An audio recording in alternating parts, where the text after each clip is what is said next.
الحمدللہ رب العالمین والصلاة والسلام علی خاتم النبیین۔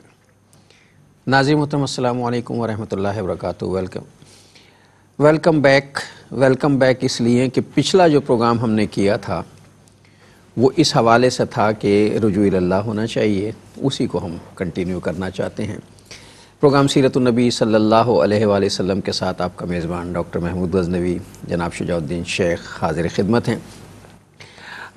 پچھلا پروگرام جو ہم نے کیا تھا وہ اس حوالے سے تھا کہ ریکیپ بھی تھا، اور پھر یہ تھا کہ صاحب جو آج کل جو ہمارے مسائل ہم پہ آ رہے ہیں ہمارے رویوں کی وجہ سے ہیں، ہمارے اعمال کی وجہ سے ہیں، اس طرح ہم نے سوچنا چھوڑ دیا۔ روحانیت ہماری زندگیوں سے اس لیے ختم ہو گئی ہے کہ معاشی اور مادہ پرستی کی دوڑ اس قدر تیز ہو گئی ہے کہ ہر چیز کو ہم کچلتے ہوئے صرف حل میں مزید کی طرف جا رہے ہیں، بس زیادہ سے زیادہ مال، اور یہی مال جو ہے وہ ہمارے لیے مصیبت بنتا جا رہا ہے، اس لیے کہ مال ہم زیادہ کما رہے ہیں تو فائدہ کچھ نہیں ہو رہا، جتنا کما رہے ہیں مہنگائی میں اور ان چیزوں میں، بیماریوں میں اسے لوٹا رہے ہیں، مال سے برکت ختم ہو گئی ہے۔ اور ہم نے یہ گفتگو کی تھی پچھلے پروگرام میں کہ سوچنا تو چاہیے کہ برکت کیوں ختم ہو گئی ہے۔ میں شجاع صاحب کی طرف آتا ہوں، پچھلے پروگرام کا ریکیپ لیتے ہیں، پھر آگے کی طرف چلتے ہیں۔ السلام علیکم۔ وعلیکم السلام ورحمۃ اللہ وبرکاتہ۔ کیسے مزاج؟ الحمدللہ ڈاکٹر صاحب خیریت سے ہیں؟ ماشاءاللہ اللہ کا شکر ہے۔ پروگرام ہم وہیں سے شروع کر رہے ہیں جہاں ہم نے ختم کیا تھا، تو میں نے اسی لیے کہہ دیا کہ بھائی ویلکم بیک، جزاک اللہ، اسی وہیں سے شروع کر دیتے ہیں۔ جزاک اللہ خیر۔ بسم اللہ الرحمن الرحیم، اللہم صلی علی محمد وعلی آل محمد وبارک وسلم۔ گزشتہ پروگرام میں کچھ ہم نے اپنے دل کی باتیں کی تھی، جس میں ایک ذکر یہ تھا کہ رزق کی ناقدری نہیں ہونی چاہیے، رزق کی ناشکری نہیں ہونی چاہیے، ایک ایک ذرے کو استعمال کرنا چاہیے، حتیٰ کہ کھانے کے آداب اللہ کے پیغمبر علیہ السلام نے سکھائے، پلیٹ کو صاف کرنا، انگلیوں کو چاٹ لینا، اور پھر اگر کچھ رہ جائے تو ہمارے اسلاف نے دسترخوان کو سمیٹنے کے آداب بھی سکھائے۔ اگر کچھ بچ گیا تو بہتر ہے خود ہی استعمال کریں، اور اگر نہیں تو قابل استعمال جو انسانوں کے لیے وہ ان کو دیا جائے، اور اگر نہیں تو چرند پرند جانوروں کے حوالے کیا جائے۔ رزق کی ناشکری اور اس کی ناقدری کی وجہ سے اللہ تعالیٰ رزق روک لیتا ہے، نعمتوں کی ناقدری کی وجہ سے نعمتوں کو اللہ تعالیٰ روک لیتا ہے۔ اس پر ہم نے کلام کیا۔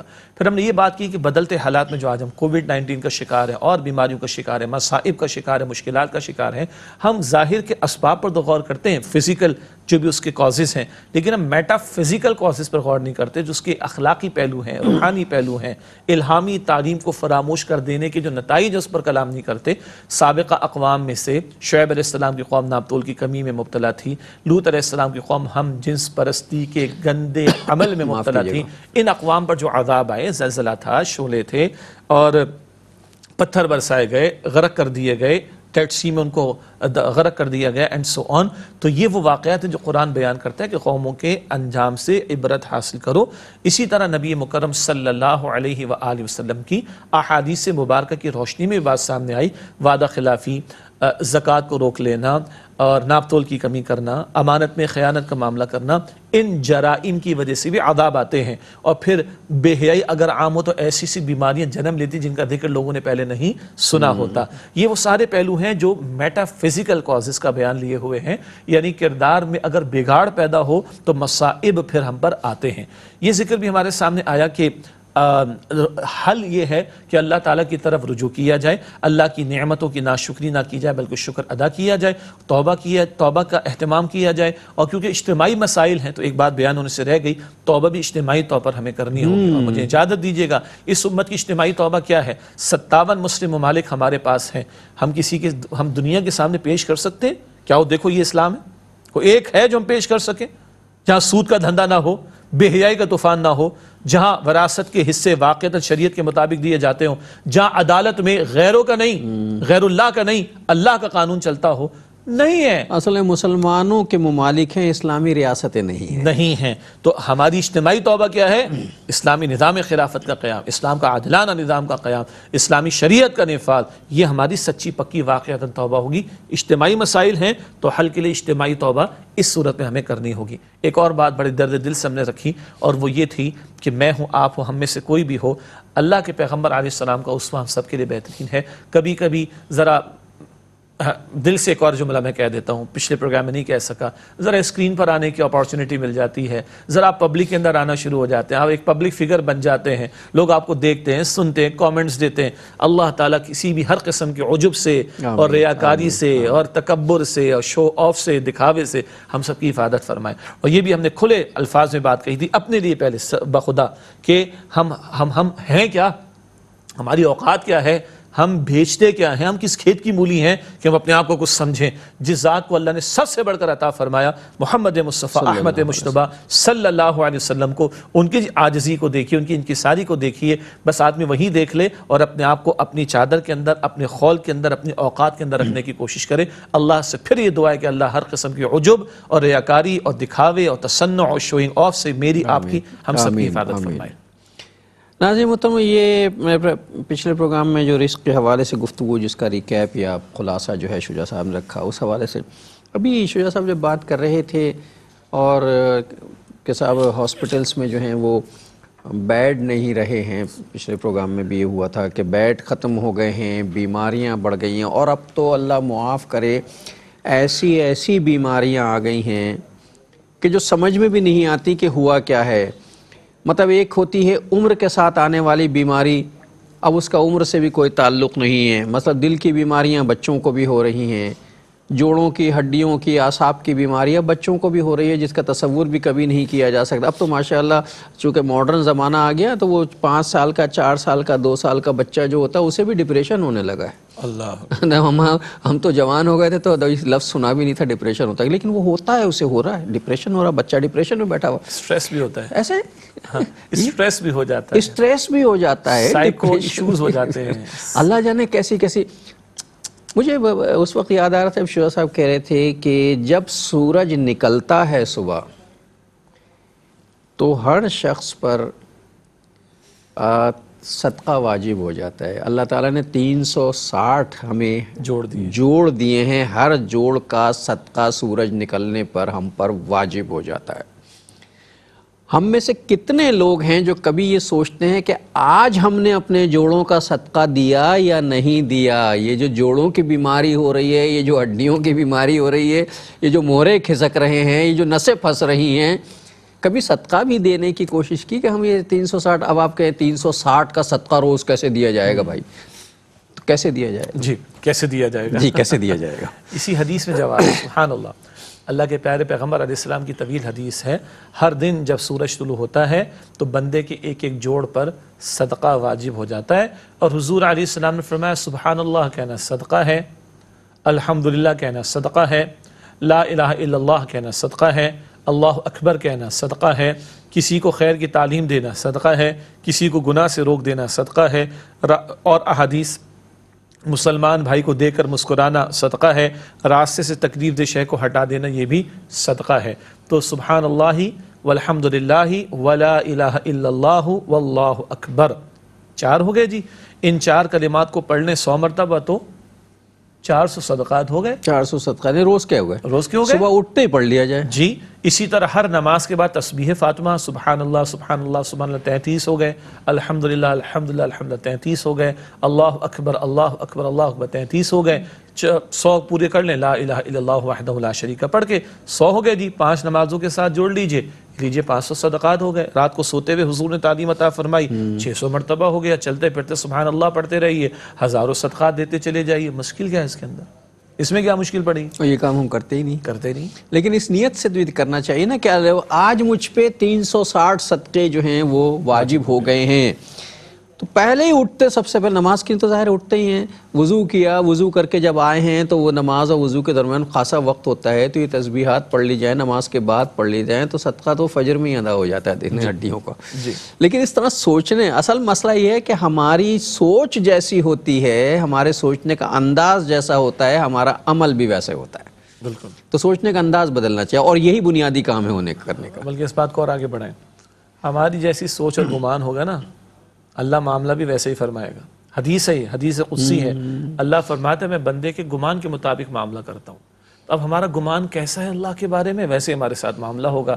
بندہ اللہ کی ذات پر یقین رکھے، بندہ اللہ کی ذات سے اللہ پر توکل رکھے، اللہ سے امیدیں وابستہ کرے، اللہ سے نا امید نہ ہو، اللہ خیر کے معاملات فرما دے گا۔ اور یاد رکھنا چاہیے ایک اور جملہ ہے بڑا قیمتی، ایک کو راضی کرنا آسان ہے، بہت سو کو راضی کرنا مشکل ہے۔ ایک سے ڈرنا آسان ہے، 2 4 5 10 سے ڈرنا مشکل ہے۔ تو بہتر ہے ایک ہی کی فکر کریں، ایک کو راضی کر لیں گے، باقی فکروں سے اللہ تعالی ہمیں آزاد کر دے گا۔ حضرت امیر معاویہ رضی اللہ تعالی عنہ نے عائشہ صدیقہ رضی اللہ تعالی عنہ کو درخواست بھیجی، کچھ وصیت کیجئے، امت کی ماں سے درخواست کی۔ اللہ اکبر۔ عائشہ رضی اللہ تعالی عنہ نے حضور صلی اللہ علیہ وآلہ وسلم کی یہ مبارک حدیث ان کو بھجوائی وصیت کے طور پر، نصیحت کے طور پر۔ کیا وصیت ہے حضور علیہ السلام کی، کیا نصیحت ہے حضور علیہ السلام کی؟ جو مخلوق سے ناطے توڑ کر، یعنی ان کی طرح توقع نہ رکھے، رشتہ تو رکھنا ہے، تعلقات تو رکھنے، مخلوق سے امیدیں نہ رکھے، اللہ کا ہو رہے، اللہ کافی ہو جائے گا، مخلوق سے بے نیاز کر دے گا۔ اور جو اللہ کو چھوڑے، مخلوق سے توقعات رکھے، ذلت ہی ذلت، اللہ اس سے بے نیازی کا اظہار کر دے گا اور اس کو مخلوق کے حوالے کر دے گا، اور وہ در بدر کی ٹھوکریں کھائے گا۔ بے شک یہ ہوتا ہے جب ہم لوگوں سے امیدیں رکھتے ہیں۔ اصل میں ڈپریشن بنیادی طور پہ ہے کیا؟ توقعات کا ٹوٹنا، امیدوں کا بریک ہونا، چیزوں کے بارے میں ہمارے رویے کا منفی انداز سے سوچنا، یعنی ہمیں ناکامیاں تو جب ہوں گی جب ہم ان لوگوں سے توقع رکھیں گے جن کے اختیار میں ہی کچھ نہیں ہے، اور ہم سمجھیں کہ یہ بااختیار ہے، ہمارا کام کر دیں گے۔ جو ہمیں بااختیار لگ رہے ہیں وہ اختیار بھی کسی کا دیا ہوا ہے۔ تو وہ جب ٹوٹتی ہیں، امیدیں جب ٹوٹتی ہیں تو ڈپریشن پیدا ہوتا ہے۔ اسی لیے اللہ کہتا ہے کہ نا امیدی جو ہے، اللہ کی رحمت سے نا امید ہونا کفر ہے۔ جی، سورہ یوسف کی آیت نمبر 87 میں ہے، اِنَّهُ لَا يَيْأَسُ مِن رَوْحِ اللَّهِ إِلَّا الْقَوْمُ الْكَافِرُونَ۔ اللہ تعالیٰ کی رحمت سے وہی لوگ مایوس ہوتے ہیں جو کافر ہیں، استغفر اللہ۔ اور قرآن کہتا ہے سورہ زمر کی آیت نمبر 53 میں، لا تقنطوا من رحمت اللہ، بلکہ سبحان اللہ الفاظ کا آغاز کیا ہے؟ قل یا عبادی الذین اسرفوا علی انفسہم لا تقنطوا من رحمت اللہ۔ اے نبی صلی اللہ علیہ وسلم، میرے ان بندوں سے فرما دی جو اپنے پر زیادتیاں کر بیٹھے ہیں، اللہ کی رحمت سے مایوس نہ ہو جانا۔ اسی لیے علماء نے لکھا اللہ کی رحمت کی امید رکھنا فرض، اور اللہ کی رحمت سے مایوس ہو جانا کفر ہے۔ اور ہم جو ہیں وہ بس اللہ سے، ہمیں بتوں سے توقعات ہیں، بتوں سے تجھ سے امیدیں، خدا سے نا امیدی، مجھے بتا تو صحیح کہ اور کافری کیا ہے۔ بتوں سے مراد وہ ہماری کوئی خدا نہ خواستہ، میں یہ نہیں کہہ رہا کہ ہم پتھروں کے ماننے والے یا ان کی پوجا کرنے والے۔ بتوں سے مراد یہ ہے کہ ہم نے دولت کا بت بنا رکھا ہے، ہم نے اختیارات کے بت بنا رکھے ہیں، عہدوں کے بت بنا رکھے ہیں۔ ایک وقفہ لے لیں پھر آگے بات کریں گے۔ السلام علیکم ورحمۃ اللہ وبرکاتہ، ویلکم بیک ناظرین۔ وقفے کے بعد پروگرام سیرت النبی صلی اللہ علیہ وآلہ وسلم میں آپ کا خیر مقدم ہے۔ وہ میری زبان سے نکل گیا تھا اقبال کے مصرے کا ایک جملہ کہ بتوں سے امیدیں رکھنا، تو میں اس کی وضاحت کر رہا تھا وقفے سے کہ بھائی بتوں سے مراد یہ نہیں ہے کہ ہم نے صنم بنا رکھے ہیں پتھر کے اور ہم انہیں پوج رہے ہیں۔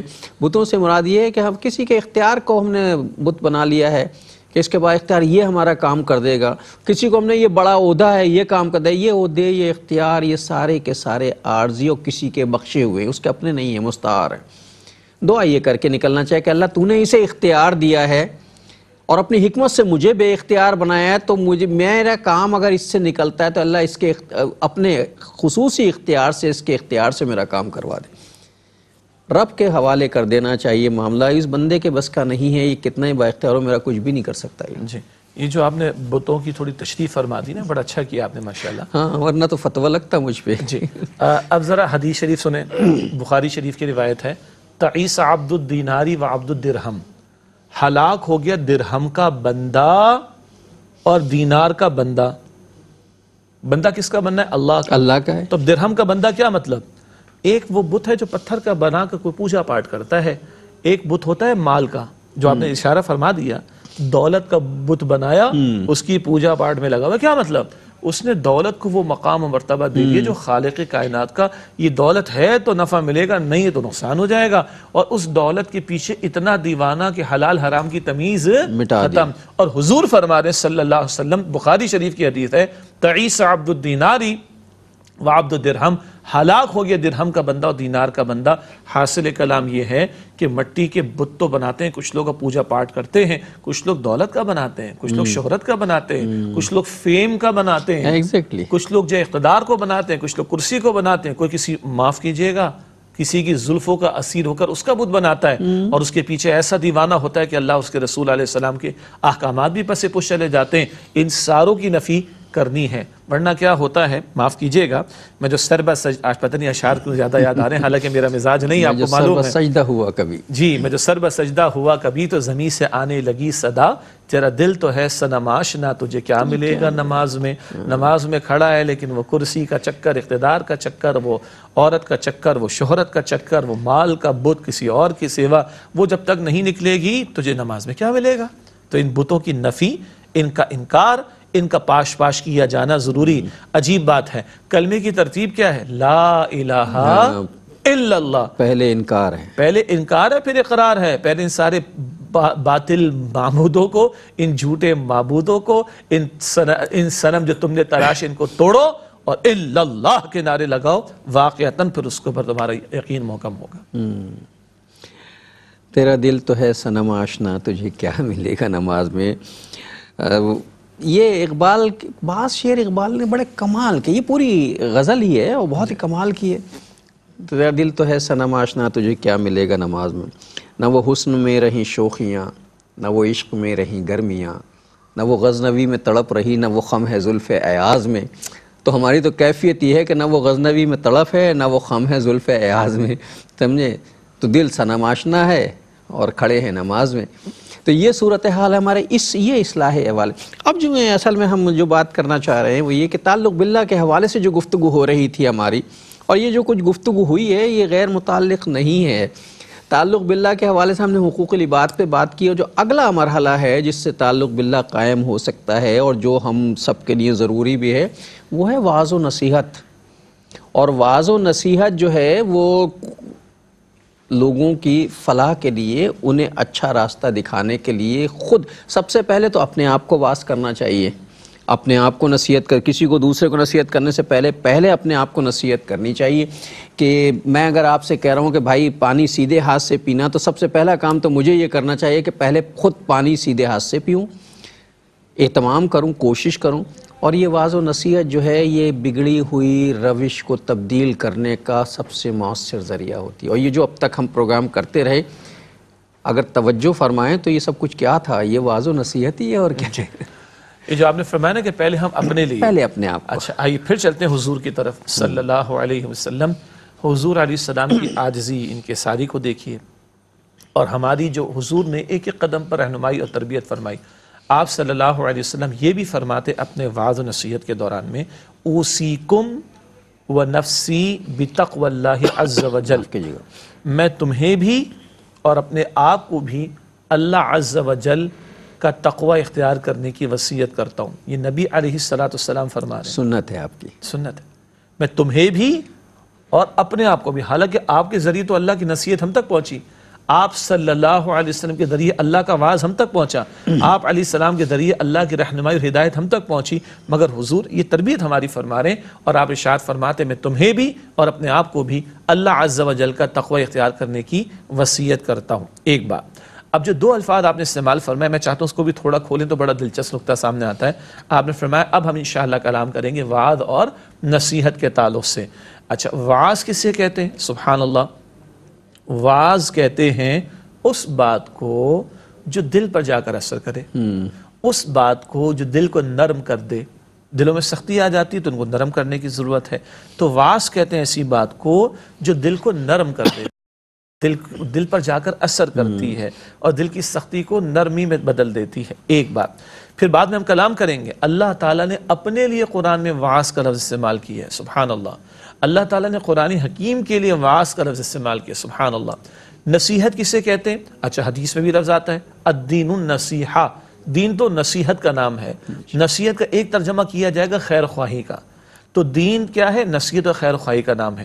جب ہم یہ نیا ٹاپک شروع کر رہے ہیں یا سب ٹاپک شروع کر رہے ہیں، وعظ اور نصیحت، تو نصیحت کیا ہے؟ اردو میں بھی ہم کہتے ہیں نصح و خیر خواہی، تو کسی کی بھلائی چاہتے ہوئے، کسی کی ہمدردی کے جذبے کے ساتھ، کسی کا بھلا چاہتے ہوئے اس کو کچھ بات کہنا، کچھ سمجھانے کی کوشش کرنا، خیر خواہی کرنا، یہ نصیحت کو کہا جاتا ہے۔ تو اب جو ہمارا کلام شروع ہو رہا ہے اس میں میں نے چاہا کہ یہ الفاظ واضح ہو جائیں کہ وعظ وہ بات جو دل کو نرم کر دے، دل پر جا کر اثر کرے، دل کی سختی کو نرمی میں بدل دے، اور نصیحت کیا ہے؟ خیر خواہی کرنا، دلجوئی کرنا، ہمدردی رکھنا دوسرے کے ساتھ، اور اس کو کچھ کہنا اس کی بھلائی کے لیے۔ اور جیسے کہ میں نے عرض کیا کہ اللہ کے پیارے پیغمبر علیہ السلام نے اپنے لیے بیان فرمایا کہ میں تم کو بھی اور اپنے آپ کو بھی اللہ عز و جل کا تقوی اختیار کرنے کی وصیت کرتا ہوں۔ تو جو آپ نے فرمایا نا، اب تو جو کچھ تھا وہ سارا وعظ و نصیحت ہی تھا۔ وعظ و نصیحت ہی تھی بھائی۔ دیکھیں نا، نصیحت سے جب بتا نا کہ کسی کی خیر خواہی، مثلا میں آپ سے کہوں کہ بھائی آپ جا رہے ہیں نا، آپ ایسا کیجئے گا کہ اس طرف سے نہ جائیے گا، یہاں راستہ خراب ہے، کھدا ہوا ہے، راستے میں کوئی لائن وائن پڑ رہی تو آپ ادھر سے ہو کے چلے جائیں، یہ بظاہر نصیحت ہے، لیکن یہ وعظ نہیں ہے۔ وعظ بالکل مختلف چیز ہے اور نصیحت بالکل مختلف ہے۔ ہم وعظ و نصیحت جو ہے وہ ساتھ ملا کے، ظاہر آدمی کو نصیحت کوئی کر رہا ہو تو پھر اس کے ساتھ اگر وعظ بھی شامل تو کیا کہنا چاہیے؟ انسان جو ہے بنیادی طور پر حیوان ناطق ہے، نطق کہتے ہیں بولنے کو، لفظ کو، ناطق بولتا ہوا جانور، انسان بولتا ہوا جانور ہے۔ اور جانور آپ کہیں گے کہ انسانوں کو جانور کرے، جانور تو ہر جاندار چیز ہے جس کو اللہ تعالیٰ نے جان والا جس کے میں جان ہے، تو انسان بولتا ہوا جانور ہے، اسے سماجی حیوان کہتے ہیں، مشترکہ طور پہ زندگی۔ اور جو سب سے زیادہ فطری چیز ہے نا اس کی، وہ یہ کہ اس پر کلام کا اثر ہوتا ہے، بشرطے کہ کلام پر اثر ہو۔ تو اللہ تعالیٰ نے جو سب سے بڑی چیز رکھی ہے انسان، اب میں کچھ چیزیں وعظ و نصیحت ہو رہی تو پھر مجھے ایک چیز اچانک میرے ذہن میں آ گئی، میں شجاع صاحب کی اجازت سے، اللہ تعالیٰ نے بے شمار نعمتیں انسان کو عطا کی لیکن احسان نہیں جتایا۔ رسول اللہ کو جب عطا فرمایا امت کو تو احسان جتایا کہ ہم نے تم پہ مومنوں پہ بڑا احسان کیا کہ اپنا نبی تمہیں میں سے ایک نبی بنا کے تمہارے درمیان، اور اللہ تعالیٰ نے ساری مخلوق کو بولنا سکھایا، ہم اس کی زبان نہیں جانتے، لیکن اللہ تعالیٰ نے کسی کے بارے میں نہیں کہا کہ ہم نے اسے بولنا سکھایا، ہم نے اسے سکھایا۔ انسان کے بارے میں یہ بات کہی گئی، علمہ البیان، ہم نے تمہیں بولنا سکھایا ہے۔ تو اب اگر اتنی بڑا اعزاز انسان کو ملا، علمہ البیان، ہم نے تمہیں بولنا سکھایا، تو پھر یہ بولنا بے وجہ نہیں ہوگا، اس کا کوئی بہت بڑا مقصد ہے۔ آپ کی اس بات سے پہلے جو دو تین باتیں تھیں اس پر چاہتا ہوں کہ تھوڑا اور کلام ہو جائے، کیونکہ عجیب تو لگتا ہے نا، ہمارے نا جانور کا لفظ استعمال ہو گیا۔ تو جانور، پہلی بات جان والا، although کہ ہم یہ لفظ استعمال نہیں کرتے معمول میں انسان کے لیے، لیکن فرق کیا ہے؟ ایک وہ تہذیب ہے جو بے خدا تہذیب ہے، جس تہذیب کے ماننے والوں نے وحی الہی کو پس پشت ڈال دیا اور اپنی عقل کو ہی سب کچھ سمجھ لیا، اور آج ان کے نزدیک انسان جانور ہی رہ گیا۔ ان کے نزدیک تو انسان پیدا ہی جانور ہوا تھا اور پھر بعد میں صرف دم نکل گئی اس کی، وہ جانور ہی رہ گیا۔ ڈارون کی تھیوری ہے نا، جی اللہ معاف رکھے۔ جی، جبکہ ہم نبی مکرم علیہ السلام کی تعلیمات کو ماننے والے، خالق کائنات کے عطا کردہ دین کو ماننے والے، ہم تو اس بات کا یقین رکھتے ہیں کہ انسان نرا حیوان نہیں۔ یہ جملہ کیوں کہا جا رہا ہے؟ دیکھیں نا، ہاتھ پیر ہمارے پاس ہیں، جانوروں کے پاس بھی، آنکھیں ہمارے پاس ہیں، جانوروں کے پاس، فطری تقاضے بھی وہی ہیں۔ جی، فطری تقاضے بھی انسان اور جانور کے مشترک ہیں، اسی لیے انگلش میں اردو میں حیوانی تقاضے کہتے ہیں، حیوانی تقاضے، انگلش میں اینیمل انسٹنکٹس کہتے ہیں۔ فرق کہاں ہوا؟ انسان نرا حیوان نہیں، یہ محض مٹی کا بنا ہوا جسم ہی نہیں ہے۔ خالق کائنات اپنے کلام میں فرماتا ہے وَنَفَخْتُ فِيهِ مِن رُوحِي فَقَعُوا لَهُ سَاجِدِينَ، جب انسان میں اپنی روح میں سے کچھ پھونک دوں تو اس کے سامنے سجدے میں چلے جانا۔ تو انسان کا شرف اور عزت اس روح کے پھونکے جانے کی بنیاد پر ہے۔ تو وہ نرا حیوان نہیں ہے بلکہ اشرف المخلوقات ہے۔ لقد خلقنا الانسان فی احسن تقویم، بیسٹ آف دا کریشن، بہترین شکل و صورت میں پیدا کیا۔ وَلَقَدْ كَرَّمْنَا بنی آدم، قرآن کہتا ہے کہ ہم نے بنی آدم کو تکریم عطا کی ہے اور اس کو بحر و بر میں ہم نے عزت اور احترام عطا کیا ہے۔ تو ایک وہ بے خدا تہذیب ہے جس نے انسان کو نرا حیوان بنا دیا۔ اسی لیے معاذ اللہ نکاح کے بندھن سے بھی اپنے آپ کو آزاد کر بیٹھے اور نکاح کی پابندیوں سے بھی جو ہے دور بھاگ رہے ہیں۔ فیملی سسٹم ان کا برباد ہو چکا ہے، لباس کے تکلفات انہوں نے ایک طرف رکھ دیے، معاذ اللہ ان کے بقولی تکلف ہی تو ہے آخر، معاذ اللہ۔ یہ بے خدا تہذیب کے ماننے والے نرا حیوان سمجھتے ہیں انسان کو، جبکہ خالق کائنات انسان کو اشرف المخلوقات اور اپنا خلیفہ بنا کر زمین پر بھیجا۔ ہمارا اصل وہ جو انگلش میں مشہور کتاب آئی تھی ہنگ ٹنٹن کی کہ وہ کلیش آف سویلائزیشن، وہ کلیش آف سویلائزیشن یہ ہے، ایک وہ تہذیب ہے جو خالق کائنات کا انکار کرتی ہے اور ایک ہم وہ ہیں جو خالق کائنات کے ماننے والے۔ ایک وقفہ لیتے ہیں ناظرین، پھر آ کے بات کرتے ہیں۔ السلام علیکم ورحمۃ اللہ وبرکاتہ، ویلکم بیک ناظرین۔ وقفے کے بعد پروگرام سیرت النبی صلی اللہ علیہ وآلہ وسلم میں آپ کا خیر مقدم ہے۔ آپ سوچ رہے ہوں گے کہ وقفے سے آ کے یہ مسکرا کیوں رہے ہیں؟ اصل میں جب شجاع صاحب بات کرتے وہ تو دماغ کے پرت کھلنا شروع ہو جاتے ہیں، نئی نئی باتیں جو ہیں وہ ذہن میں آتی ہیں۔ اللہ کا کرم ہے یہ کہ جب ہم یہ ڈسکس کر رہے تھے کہ ان سے ایک جو ہے غیر تہذیب یافتہ رویہ اور آزاد تہذیب اور ایک جو ہے وہ پابند تہذیب، یہ دونوں ہیں، تو انسان، وہ غالب نے بھی کہا کہ آدمی کو بھی میسر نہیں انسان ہونا، آدمی ہونا اور بات ہے، انسان ہونا اور بات ہے۔ اور اللہ تعالیٰ نے جب انسان کو پیدا کیا، شجاع صاحب نے کہا لقد خلقنا الانسان فی احسن تقویم، تو انسان کے درمیان اور حیوان کے درمیان اگر کوئی خط فاصل کھینچا جائے، یعنی فرق کرنے والا کوئی خط کھینچا جائے، تو وہ علم کا خط ہے، وہ شعور کا خط ہے، وہ عقل کا خط ہے۔ اس لیے اللہ تعالیٰ نے انسان کو جب پیدا کیا تھا تو شجاع صاحب نے کہا یہ کہا تھا انی جاعل فی الارض خلیفہ، تو یہ تو اعزاز اور شرف ہے انسان جی۔ تو اللہ تعالیٰ نے اعزاز عطا فرما کر، شرف عطا فرما کر، علم بھی عطا کیا۔ فرشتوں نے ایک اظہار کیا تو اللہ تعالیٰ نے آدم علیہ السلام کو سامنے پیش کیا، بھائی ان چیزوں کے نام بتاؤ، فرشتے نہیں بتا سکے، آدم علیہ السلام نے فوراً بتا دی، علم بھی عطا ہوا اور روح عطا کی گئی ہے انسان کو، اس کو عطا کر کے زمین پر انسان کو بھیجا گیا۔ تو ایک تو یہ فرق ہو گیا، کیونکہ آپ نے وہ جب حیوان ناطق اور یہ سارے مباحث کھولے تو میں نے چاہا یہ بھی کلیئرٹی ہو جائے کہ وہ انسان کو محض اینیمل اور حیوان سمجھتے ہیں، اور ہمارا عقیدہ کہتا ہے کہ انسان نرا جانور نہیں ہے، اس میں اللہ نے روح میں سے کچھ پھونک کر اس کو اشرف المخلوقات بنایا اور فرشتوں کو سجدہ کرایا، اپنی خلافت دے کر بھیجا، اس کے لیے کتابیں اور پیغمبروں کو بھیجا۔ ہاں، اب جو آپ کا اگلا جملہ تھا وہ بہت قیمتی ہے، مزید قیمتی ہے، کہ اس انسان کی تہذیب کی ضرورت ہے۔ یہ تہذیب کیا مطلب؟ اس کو مہذب بنانا، اس کو سنوارنے کی ضرورت ہے۔ بھلا کیوں؟ انسان کے اندر حیوانی تقاضے بھی ہیں، جس کو ہم انگریزی میں اینیمل انسٹنکٹس کہتے ہیں، کھانے کی حاجت ہے، پینے کی حاجت ہے، سونا ہے، جاگنا ہے، جنسی ضرورتیں ہیں اور موسموں سے بچنے کی ہر چیز فطری ہے اس میں سے۔ اسی طرح جہاں یہ ساری فطری اس کی ضروریات ہیں، وہی انسان کے اندر اللہ نے نیکی اور بدی کا شعور بھی رکھا ہے۔ قرآن کہتا ہے فَأَلْهَمَهَا فُجُورَهَا وَتَقْوَاهَا، اللہ نے انسان میں فجور بھی صلاحیت اس کی رکھی، گناہ کی، وَتَقْوَا، تقوی کی صلاحیت بھی رکھی۔ پھر اللہ فرماتے امتحان کے لیے بھیجا ہے۔ وہ جو قرآن کہتا ہے سورہ انبیاء آیت نمبر 35 میں وَنَبْلُوكُمْ بِالشَّرِّ وَالْخَيْرِ فِتْنَةً، ہم تمہیں شر اور خیر بدلتے حالات اس سے ہم تمہیں آزما رہے ہیں۔ کبھی قرآن کہتا ہے سورہ ملک کی آیت تو سب کو یاد ہے، آیت نمبر 2 الَّذِي خَلَقَ الْمَوْتَ وَالْحَيَاةَ لِيَبْلُوَكُمْ أَيُّكُمْ أَحْسَنُ عَمَلًا، اللہ نے موت اور حیات کا سلسلہ اس لیے قائم فرمایا کہ اللہ تم میں سے دیکھے، امتحان لے کہ تم میں سے عمل کے اعتبار سے بہترین کون ہے۔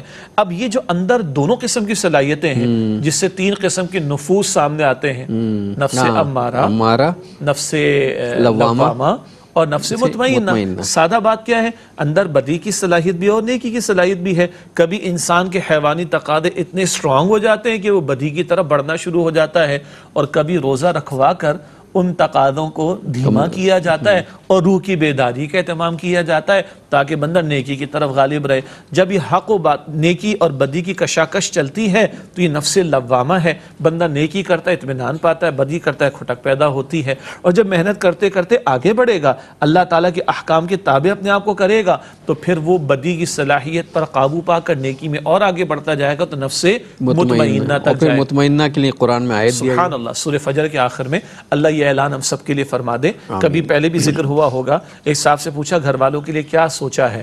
ہم سب سوچتے ہیں نا بچوں کے مستقبل کے بارے میں، اور شاید ان کے بھی بچوں کے مستقبل کے بارے میں، اور ان کے بھی بچوں کے مستقبل کے بارے میں، تو کہا کہ گھر والوں کے لیے کیا ویژن سیٹ کیا؟ تو کہتے ہیں کہ قرآن کی 2 آیتیں، میں 4 پڑھوں گا، انہوں نے کہا 2 آیتیں، کیا بھلا؟ یا ایتھا النفس المطمئنہ ارجعی الی ربک راضیۃ مرضیہ فادخلی فی عبادی وادخلی جنتی، اے اطمینان والی نفس یا روح، لوٹ آ اپنے رب کی طرف، وہ تجھ سے راضی، تو اس سے راضی، پس داخل ہو جا میرے بندوں میں، وہ کہہ دے کہ تو میرے بندوں میں داخل ہو جا، تو میرا بندہ، اور داخل ہو جا میری جنت میں۔ یہ جو 2 آیتیں ان صاحب نے کہا، یہ میرے اپنے گھر والوں کے لیے ویژن سیٹ کیا ہے، میں اپنی آپ کو اور اپنی فیملی کو اللہ کے بندوں میں اور اللہ کی جنت میں دیکھنا چاہتا ہوں. اس کے لیے مجھے اپنے گھر والوں کے لیے محنت کرنی ہے اور ان کو بھی آن بورڈ لینا ہے. اللہ ایسی فیملیز ہمیں عطا کرے, ایسی فکر ہمیں بھی عطا کرے. تو جو آپ نے لفظ کہا نا تہذیب ضروری ہے, تو مراد یہ ہے کہ آدمی واقعتاً انسان بن جائے, اور انسان جو ہے وہ اس سطح کا انسان جو اللہ سبحانہ تعالیٰ کو مطلوب ہے. قرآن کیسا انسان ہمیں دیکھنا چاہتا ہے, اس تہذیب کے لیے اللہ نے کتابیں نازل فرمائیں, اللہ نے پیغمبروں کو بھیجا. اور جو لفظ واعظ پر ہم بعد میں کلام کریں گے, تو اللہ نے اپنے کلام کے لیے اور اپنی باتوں کے لیے واعظ کا لفظ استعمال کیا ہے. سورہ یونس ہے, آیت نمبر 57 سورہ یونس کی آیت 57 میں آیا کہ یا ایھا الناس قد جاءتکم موعظۃ من ربکم, اے انسانوں تمہارے رب کی طرف سے تمہارے پاس موعظہ, واعظ آ گیا ہے. اور رب کائنات کا کلام ہے. شروع میں ہم نے کیا تعریف کی تھی کہ واعظ وہ بات جو دل پر اثر کرے. تو خالق کائنات کا کلام تو وہ ہے جو پہاڑوں پر بھی ایسا اثر کرے کہ ریزہ ریزہ کر دے. لو انزلنا هذا القرآن على جبل لرأيته خاشعا متصدعا من خشیت اللہ. سورہ حشر کی آیت نمبر 21, اگر اس قرآن کو ہم کسی پہاڑ پر نازل کرتے تو تم دیکھتے کہ وہ اللہ کی خشیت سے دب کر پھٹ کر ریزہ ریزہ ہو جاتا.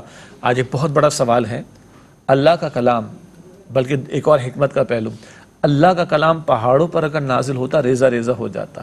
دل کے کانوں سے سننے والی بات ہے. کیا قلب ہوگا نبی مکرم علیہ السلام کا جس قلب اطہر کو رب کائنات نے اپنے پر جلال کلام قرآن حکیم کے نزول کے لیے تیار فرمایا تھا. ان کی عظمت ہم سمجھ ہی نہیں سکتے. ایک اور ہمارے لیے رہنمائی کیا ہے, وہ قرآن جو پہاڑوں کو ہلا دے اور ریزہ ریزہ کر دے. آج میرے دل کو ہلا رہا ہے, میرے دل پر اثر کر رہا ہے. میں اس طلب میں ہوں, اس تڑپ میں ہوں, اس جستجو میں ہوں, اس ریسیپٹیو موڈ میں ہوں کہ اللہ کے کلام کو سنوں, سمجھوں, میرے باطن پر اثر ہو اور میرا ظاہر و باطن بدلتا چلا جائے. اللہ نے اپنے کلام کے لیے بھی موعظہ, واعظ کا لفظ استعمال فرمایا. اصل میں اس کے لیے ایک رویہ چاہیے, اور رویہ یہ کہ میں یہ پوری انہماک کے ساتھ, پوری توجہ کے ساتھ اگر یہ سوچوں, ظاہر ہے میں اپنے لیے کہہ رہا ہوں, آپ کے لیے نہیں کہہ رہا, کہ آخر میرے رب نے میرے لیے کیا میسیج بھیجا ہے. یہ سوچ کے اگر میں, ظاہر جب میں یہ سوچوں گا, انسان کا سارا معاملہ اس کے سوچ کا ہے. ہماری جیسے فیلنگز ہوتی ہیں, ہماری باڈی میں بھی ویسی چینجنگ آنا شروع ہوتا ہے. اگر میں یہ سوچ کے کہ میرے رب نے مجھ سے کیا کہا ہے, میں ذرا دیکھوں تو بیٹھ کر, اور پھر جب میرا رب مجھ سے کہے کہ اے میرے بندے, تو میرے دل پہ چوٹ لگے گی آ کے کہ اچھا مجھے یوں مخاطب کیا ہے رب نے. ہمارا مسئلہ یہ ہے کہ ہم قرآن کو اس طرح, میرا مسئلہ یہ ہے کہ میں قرآن کو اس طرح پڑھتا ہی نہیں ہوں, سوچتا ہی نہیں ہوں اس طرح سے. اور یہ جو ہم واعظ وغیرہ کا لفظ, قرآن نے خود, اللہ تعالیٰ نے, شجاع صاحب کہہ رہے ہیں کہ واعظ کا لفظ استعمال کیا ہے کہ اللہ ہم سے کیا چاہتا ہے. اور جو تہذیب کی بات ہوئی, تہذیب بنیادی طور پر اللہ کیا چاہتا ہے, اللہ چاہتا ہے کہ ہم تقوی کیا ہے, اصل میں ایک خاص تہذیب کی صورت گری ہے. یہی تقوی ہے نا, نیکی, پاکیزگی, یہی ساری چیزیں, بدی سے بچنا, بدی سے بچنا, معصیت سے بچنا. یہ جو آپ نے فرمایا نا, اللہ تعالیٰ نے واعظ کا لفظ قرآن کے لیے بھی لفظ آیا ہے, وہ موعظۃ للمتقین. قرآن کیا ہے, واعظ متقین کے لیے. تقوی آ گیا, خوف خدا رکھنے والے, ڈرتے ڈرتے بچتے بچتے زندگی گزارنے والے. ڈرنا اللہ کے عذاب سے, بچنا اللہ کی نافرمانی سے. جن میں یہ احساس ہوگا, یہ قرآن ان کے لیے وعد ہے, ان کے دلوں کو نرم کرنے والا, ان کی ایمان کی آبیاری کرنے والا. ایمان کی آبیاری قرآن سے. قرآن فرماتا ہے سورہ انفال کی آیت نمبر 2 میں, اذا تلیت علیہم آیاتہ زادتہم ایمانا.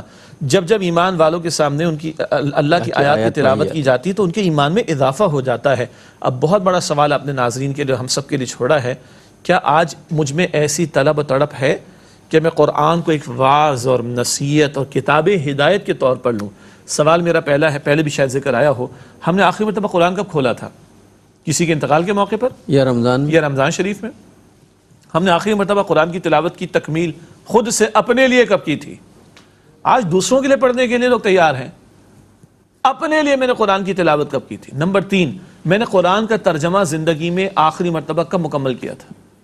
اور اس فورم پہ ہمارے اور پروگرام سے بار بار ذکر کرتے ہیں. مکمل نہیں کیا تھا میں نے, پہلی اور آخری مرتبہ شروع کب کیا تھا؟ جی, سوال یہی تھا. اور 99% لوگ ہمارے معاشرے میں, 99% ہے جنہوں نے آج تک زندگی میں ایک مرتبہ بھی قرآن کو ترجمے کے ساتھ مکمل نہیں پڑھا. حالانکہ ترجمہ کافی نہیں ہے, تشریح, تفسیر اور بیان کی بھی ضرورت ہے.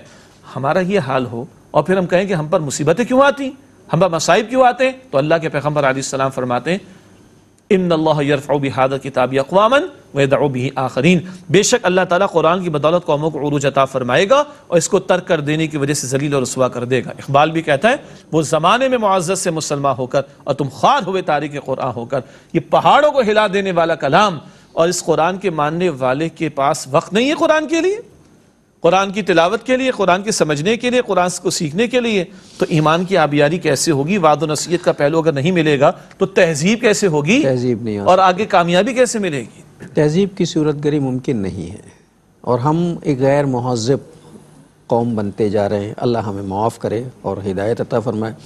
آج کے پروگرام کا وقت ختم ہو رہا ہے، میں چاہوں گا کہ حدیث ہدیہ ہو جائے، پھر اس کے بعد آپ سے رخصت ہوتے ہیں۔ نبی اکرم صلی اللہ علیہ وسلم نے ارشاد فرمایا خیرکم من تعلم القرآن وعلمہ، بخاری شریف کی روایت، تم میں سے بہترین وہ ہیں جو قرآن حکیم سیکھیں اور دوسروں کو سکھائیں۔ اور ناظرین، اس کے ساتھ ہی ہمارے آج کے پروگرام کا وقت ختم ہوا۔ اگلے پروگرام تک کے لیے اپنے میزبان ڈاکٹر محمود غزنوی میں جناب شجاع الدین شیخ کو اجازت دیجیے۔ اللہ نگہبان، والسلام علیکم ورحمۃ اللہ وبرکاتہ۔